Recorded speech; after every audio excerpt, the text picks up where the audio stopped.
Mas. Bismillahirrahmanirrahim. Assalamualaikum warahmatullahi wabarakatuh. Waalaikumsalam. Pada kesempatan kali ini kami dari kelompok berapa ini? Kita kelompok berapa? Dari Kelompok 10. Kelompok 10. Yang beranggotakan 6 orang. Yang pertama ada Mbak Sheila Dwi Puspitasari. Yang kedua ada saya sendiri sebagai moderator, Zidnil Manafi Ahmed. Yang ketiga ada Muhammad Alwani Rashid. Yang keempat ada Muhammad Aziz Muntaha. Yang kelima ada Mas Maulana Ridwan. Dan yang terakhir ada Tambihul Khair. Untuk mempersingkat waktu, mari kita langsung saja masuk ke pembahasan pertama yang akan dibawakan oleh Mbak Sheila. Baik. Waktu dan tempat kami persilakan, monggo. Baik, kita langsung masuk yang pertama. Yang pertama yaitu konsep integrasi Islam dan Sains. Sains dan agama merupakan satu keilmuan yang utuh dan saling berkaitan. Sebagian ilmuwan mengatakan bahwa sains dan agama berdiri pada posisinya masing-masing, karena bidang ilmu pengetahuan mengandalkan data yang didukung secara empiris untuk memastikan kebenaran ilmu tersebut. Sedangkan agama sebaliknya, siap menerima yang abstrak dan tidak pasti hanya didasarkan pada variabel berwujud dari kepercayaan. Kemudian integrasi adalah sebuah sistem yang mengalami pembauran sehingga menjadi suatu kesatuan yang utuh. Integrasi berasal dari bahasa Inggris integration yang berarti kesempurnaan atau keseluruhan. Secara istilah, integrasi adalah membuat suatu keseluruhan dan menyatukan unsur-unsur tertentu. Integrasi berarti juga utuh dan menyeluruh. Integrasi bukan sekedar menggabungkan pengetahuan sains dan agama atau memberikan bekal norma keagamaan yang sangat dominan. Lebih dari itu, integrasi adalah upaya mempertemukan cara pandang, cara berpikir, dan cara bertindak antara sains dan Islam. Kemudian integrasi sains dan Islam adalah mengemban misi yang luar biasa dalam membekali siswa memperoleh suatu keilmuan yang utuh antara pengetahuan intelektual dan pengetahuan religiusitas dalam mengembangkan kepribadian yang Islami. Berkaitan dengan sains, maka teknologi juga memiliki peran yang paling utama dalam menjalankannya. Al-Quran memerintahkan manusia supaya terus berupaya meningkatkan kemampuan ilmiah untuk terus mengembangkan teknologi dengan memanfaatkan sesuatu yang ada yang Allah telah berikan dan limpahkan kepadanya. Selanjutnya akan dilanjutkan oleh Baik, terima kasih untuk Mbak Sheila atas pengertiannya tentang bagaimana konsep integrasi Islam dan sains. Selanjutnya, untuk pembahasan yang kedua akan disampaikan oleh Mas Aziz. Waktu dan tempat saya persilahkan. Ya, materi selanjutnya adalah urgensi integrasi Islam. Dikotomi ilmu agama dan sains pada dasarnya bukan merupakan hal yang baru dalam Islam. Hal tersebut telah dikenal dalam karya-karya klasik seperti yang ditulis Al-Ghazali dan Ibnu Khaldun. Kedua tokoh tersebut tidak mengingkari adanya perbedaan antara keduanya. Akan tetapi mereka mengakui validitas dan status ilmiah masing-masing keilmuan tersebut. Berbeda dengan dikotomi yang dikenal dalam dunia Islam, sains modern Barat sering menganggap rendah status keilmuan ilmu-ilmu keagamaan. Hal ini ditunjukkan ketika ilmu agama berbicara tentang hal-hal gaib. Ilmu agama tidak dapat dikatakan ilmiah karena menurut pandangan sains modern Barat, sebuah ilmu dikatakan ilmiah apabila objeknya bersifat empiris. Padahal ilmu agama tentu saja tidak dapat terhindar dari membahas hal-hal gaib seperti Tuhan, malaikat, dan lain-lain. Integrasi Islam dan sains benar-benar harus diupayakan dengan sungguh-sungguh. Hal ini didasarkan pada beberapa pertimbangan, di antaranya 1. Umat Islam butuh suatu sistem sains untuk memenuhi kebutuhan-kebutuhannya, material dan spiritual. Sistem sains yang ada kini tidak mampu memenuhi kebutuhan-kebutuhan tersebut. Ini disebabkan karena sains modern mengandung nilai-nilai khas Barat yang melekat padanya. Nilai-nilai ini banyak bertentangan dengan nilai-nilai Islam. Yang kedua, secara sosiologis, umat Islam tinggal di wilayah geografis yang berbeda dengan Barat, yang tempat sains modern dikembangkan. Oleh karena itu, butuh sistem sains yang berbeda pula, karena sains Barat diciptakan untuk memenuhi kebutuhan masyarakat sendiri. Yang ketiga, umat Islam pernah memiliki peradaban Islami di masa sains berkembang sesuai dengan nilai-nilai dan kebudayaan-kebudayaan umat Islam. Terima kasih, Mas. Monggo selanjutnya. Baik, terima kasih untuk Mas Aziz atas materi yang telah disampaikan perihal urgensi integrasi dan Islam dan sains. Baik, untuk pembahasan yang ketiga, selanjutnya akan disampaikan oleh Mas Alwan di sini. Baik, waktu dan tempat saya persilahkan, monggo. Baik, saya melanjutkan dari presentasi sebelumnya. Yang akan saya bicarakan ini adalah mengenai langkah-langkah integrasi dalam pembelajaran. Integrasi dalam pembelajaran merupakan satu dari usaha-usaha yang dapat dilakukan dalam mewujudkan integrasi Islam dan sains di lingkungan pendidikan, terutama dalam pendidikan Islam, dengan melakukan langkah-langkah sebagai berikut ya. Yang pertama adalah menjadikan kitab suci sebagai basis atau sumber utama ilmu Al-Quran dalam pengintegrasian ilmu.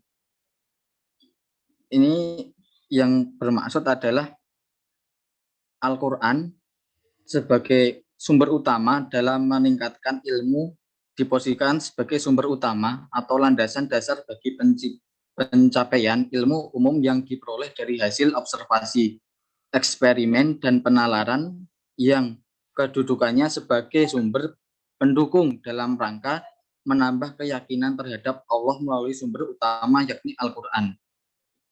Jadi segala penelitian itu hanya sebagai pendukung untuk membuktikan dan membenarkan dari sumber yang utama, yaitu adalah Al-Quran. Yang kedua adalah memperluas batas materi kajian Islam dan menghindari dikotomi ilmu ajaran Islam. Memperoleh batasan materi kajian Islam atau memperluas materi batasan kajian Islam ini bersifat universal. Oleh karena itu, tidak ada dikotomi dalam Islam karena semua ilmu itu penting untuk dipelajari agar menjalani. Yang selanjutnya adalah menumbuhkan pribadi yang berkarakter ulil albab. Karakter ulil albab adalah orang yang benar-benar mampu menggunakan akalnya dan pikirannya untuk memahami fenomena alam sehingga dapat memahami sampai pada bukti-bukti keesaan dan kekuasaan yang Maha Pencipta ya Allah Subhanahu wa Ta'ala. Yang selanjutnya adalah menelusuri ayat-ayat dalam Al-Quran yang berbicara tentang sains. Menelusuri ayat-ayat dalam Al-Quran yang membicarakan tentang ilmu sains, menelusuri ayat-ayat Al-Quran merupakan bentuk langkah yang sangat vital untuk terintegrasinya sains dan Islam. Seterusnya bahwa kebenaran Al-Quran itu merupakan sumber yang relevan dan ilmu pengetahuan yang saat ini sangat pesat berkembang. Yang selanjutnya adalah mengembangkan kurikulum pendidikan di lembaga pendidikan berdasarkan hasil kajian beberapa ilmu dan pendekatan. Tampaknya ada kesamaan ya pada pandangan bahwa segala macam krisis itu berpangkal dari krisis akhlak dan moral, krisis spiritual yang saat ini banyak yang terjadi. Karena krisis akhlak pada masa kini sudah sangat sangat mengkhawatirkan juga ya di tingkat pendidikan, akhlak, terus moralnya, juga spiritualnya kurang kuat. Upaya pada pendidikan kali ini untuk menguatkan karakter, mental, moral, spiritual, yang utama adalah akhlak. Selanjutnya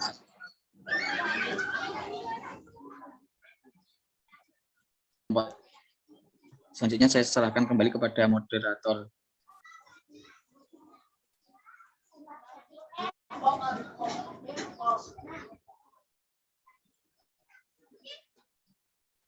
Baik, terima kasih untuk Mas Alwan atas materi yang telah disampaikan. Selanjutnya untuk bahasan yang keempat akan disampaikan oleh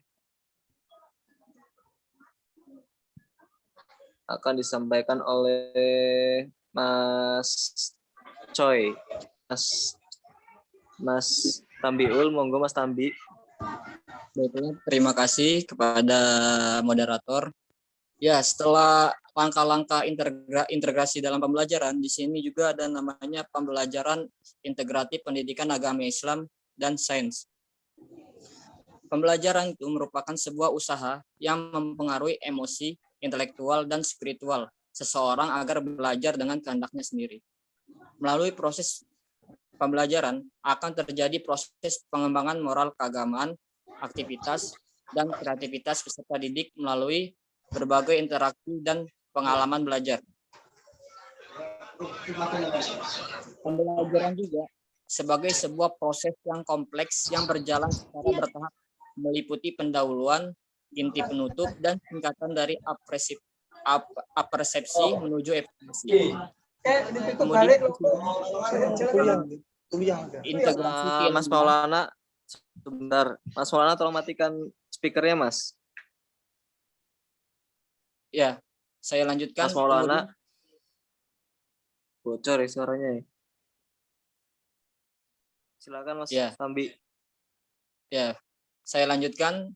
Nah, kemudian di sini juga ada 5 hal tentang integrasi keilmuan dalam pembelajaran, yaitu yang pertama yaitu integrasi tingkat filosofi, yaitu tingkat filosofi dalam integrasi sains dalam pembelajaran dimaksudkan bahwa setback kajian memiliki nilai fundamental dalam kaitannya dengan disiplin keilmuan dan hubungannya dengan ilmu humanistik. Kemudian yang kedua ada namanya integrasi tingkat metode dan pendekatan riset. Nah, di sini metode yang dimaksud dalam integrasi yaitu metode yang digunakan dalam pengembangan ilmu yang dibutuhkan dengan menggunakan pendekatan. Kemudian yang ketiga, integrasi tingkat materi. Tingkat materi merupakan suatu proses mengintegrasikan nilai-nilai kebenaran universal umumnya dengan kajian keislaman khususnya ke dalam sains sosial. Selanjutnya yaitu ada integrasi tingkat strategi.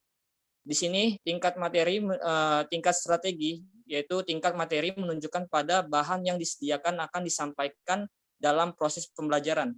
Maka tingkat strategi merupakan tahapan pelaksanaan pembelajaran dengan menerapkan berbagai model dan metode pembelajaran. Kemudian yang terakhir yaitu ada integrasi tingkat evaluasi, yaitu dilakukan setelah seluruh proses pembelajaran selesai, agar diketahui berapa besar keberhasilan dan kegagalan, keunggulan dan kelemahan, serta bagaimana yang diperlukan remedial. Tingkat evaluasi tidak bisa diabaikan karena proses pembelajaran tidak dapat diketahui hasilnya tanpa evaluasi. Evaluasi pendidikan secara singkat dimaknai sebagai kegiatan menilai yang terjadi dalam proses pendidikan. Pembelajaran pada akhir perlu dievaluasi untuk mengukur ketercapaian tujuan dari pembelajaran itu sendiri. Selanjutnya saya serahkan kepada moderator. Ya, terima kasih Mas Tambi atas materi yang telah disampaikan tadi. Untuk selanjutnya, untuk materi yang terakhir akan disampaikan oleh Mas Maulana. Ya. Lanjut tentang implikasi integrasi terhadap pendidikan Islam. ada 3 poin. Yang pertama adalah implikasi dalam hal kurikulum, yang kedua implikasi dalam proses belajar mengajar, dan implikasi dalam proses pendidikan sosial agama. Integrasi agama dan sains terhadap pendidikan Islam, yang pertama yaitu implikasi terhadap dalam hal kurikulum, yang mana bisa dalam bentuk penyusunan silabus di sekitar 2 isu fundamental, yakni 1 epistemologi dan etika. Topik-topik yang termasuk ke dalam epistemologi terutama berbicara tentang status epistemologi sains, sains terapan, dan rekayasa.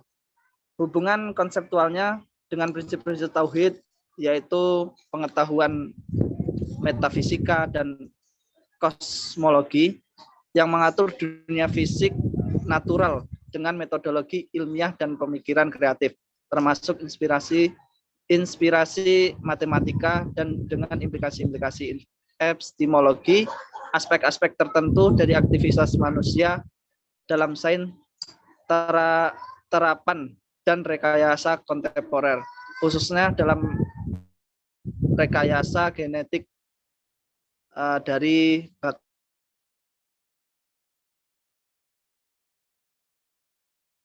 bakar 59. Lalu lanjut dalam proses belajar mengajar, di masalah satu gagasan menarik dari Lan G. Berbaur mengenai peran penting imajinasi kreatif sebagai metode alternatif selain metode deduktif dan induktif, karena dalam perumusan teori imajinasi kreatif melampaui proses penalaran yang sangat logis. Ini sudah banyak fenomena yang muncul tentang peran guru-guru tertentu dengan kekuatan imajinasi kreatif yang dimilikinya, mampu menciptakan metode-metode tertentu agar siswanya bisa menyerap pembelajaran secara cepat dan lengkap. Selanjutnya itu aspek pendidikan sosial keagamaan. Dengan paradigma integratif, para peserta didik akan diajak untuk berpikir holistik dan tidak parsial dalam menghayati majemuknya keyakinan dan keberagamaan. Misalnya dengan melakukan kunjungan secara rutin ke tempat-tempat ibadah, penjelasan tentang prinsip-prinsip etika yang dimiliki oleh semua agama. Dengan itu juga siswa diberikan pemahaman bahwa ada satu hal yang menyentuh yang menyatukan semua agama dalam suatu ikatan yang disebut dengan pengalaman keesaan. Sekian dari saya. Ya, terima kasih untuk Mas Maulana atas materi terakhir yang disampaikan untuk kali ini. Dari pembahasan dari seluruh materi yang disampaikan tadi oleh para pemateri. Ya. Untuk kesimpulan pada kesempatan kali ini,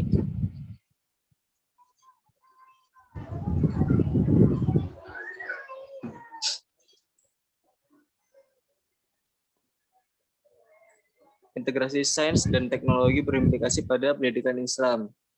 Antara lain yang pertama, berimplikasi dalam hal kurikulum, mengantarkan peserta didik agar memiliki hasrat dan kemampuan untuk melakukan penelitian ataupun riset pada bidang-bidang sains, untuk kemudian menemukan titik sambungnya dengan realitas objektif yang terjadi pada wilayah keagamaan.